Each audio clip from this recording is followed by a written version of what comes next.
প্রত্যেকটা মানুষের একটা প্রশ্ন, বলুন, আমরা ফলটা কখন খাবো? ফল খাওয়া নিয়ে একটা বেশ হট্টগোল। আর আমি সবসময় বলি ফলের রস না, ফল ফলের রস নয়। আর প্রিজারভেটিভ তো একদমই নয়, যেগুলো প্যাকেটজাত থাকে সেগুলো তো একদমই নয়। আর বাড়িতেও ফলের রসটাকে আমি অ্যাভয়েড করতে বলি সবসময়, কারণ ওর মধ্যে ফাইবার কন্টেন্ট তো থাকে না, ফাইবারটাকে ছেঁকে নেয়। তাই ফলে কী কী থাকে? ফাইবার থাকে, কার্বস থাকে, জল থাকে, প্রাকৃতিক যে মিষ্টতা সেগুলোই থাকে, ন্যাচারাল একদম যে সুগারটা।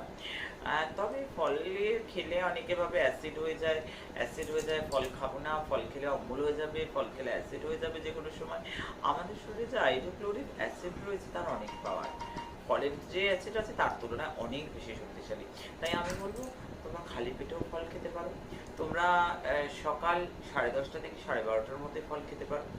আবার বিকেল 3টে থেকে 6:30টার মধ্যে ফল খেতে পারো। এইটা ভালো ফলের টাইম। তবে সূর্য ডুবে গেলে আর 6:30টার পর আর খুব একটা ফল খেতে বলি না কাউকে। এই সময় ফল খাও। প্রত্যেক দিন তোমরা ফল খাও, প্রত্যেক মরশুমে ফল খাও। যার যে ফলটা খাওয়া যায় সেটা খাও। ফল খাওয়াটা খুব উপকারী, ফল খাওয়াটা খুব প্রয়োজন। ফল খেলেই তো ফল পাবে।